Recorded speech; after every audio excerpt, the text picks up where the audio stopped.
I'm Joey Montgomery, and I just want to talk to you a little bit about mental preparation for the barrel race and in your training at home. First of all, everybody has a different amount of time they can dedicate to this.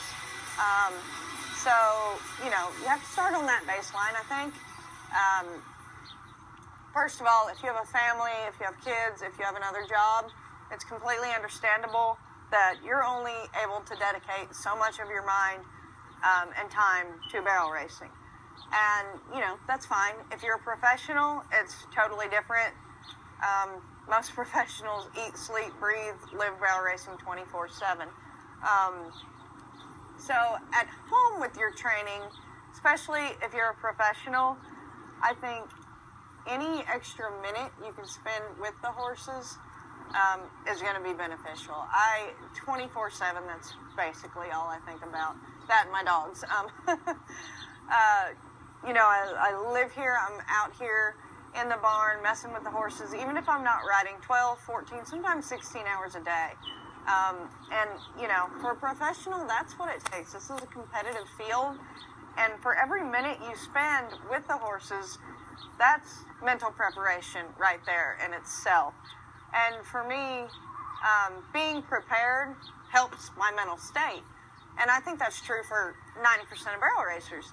If the last minute on Saturday morning getting ready to go to a barrel race, you're late, you're throwing things into the trailer, there's no way you can be mentally prepared, and it's going to throw your horse off. Your horse is going to be like, what is going on? So, first things you can start with is being prepared. Have your tack ready. Have your horse washed or not if you don't need to, whatever you got to do.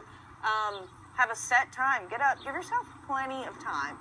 I see so many people pulling in late, rushing around. That is not good for a young horse for sure. If you have an older horse that's a rodeo horse, that's one thing. But for young horses especially, the more relaxed you are, the more relaxed they're going to be.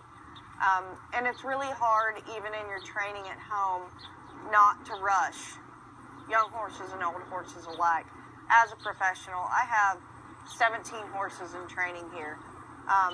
That's a lot. Yeah, I'm in a time crunch. But you have to block that out when you get on each and every one of these horses. The more you try to rush it, the worse it's going to be. I think you're better off to take your time. And, if one horse doesn't get ridden that day, but you had a great day with the other one, that helps your mental state of mind a lot. As far as at the barrel race, for horse trainers and, your weekend barrel racer in general, like I said, get there on time. It'll help you a lot. And then, when you're warming up, stop paying attention to what everyone else is doing. And I don't mean you can't talk to your friends, ride around, let your horse chill, but stop looking around the warm-up pen, seeing what everybody else is doing and trying to mimic it. Have your own pattern. You know what works for your horse, so you do that. And don't be afraid to adjust that for different horses or for that horse on that day. For instance, last weekend in Waco on this horse,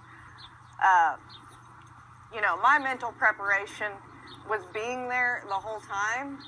I live an hour away, so I could have easily come home. But for me to stay mentally prepared and in the moment, that's the reason I stayed there. I'm engulfed in it the entire time. But anyway, back to mental preparation for the run. The first run on him, I loped the barrels, I did some things with his feet, made him move around, went in there, keyed up, ready to go the first run.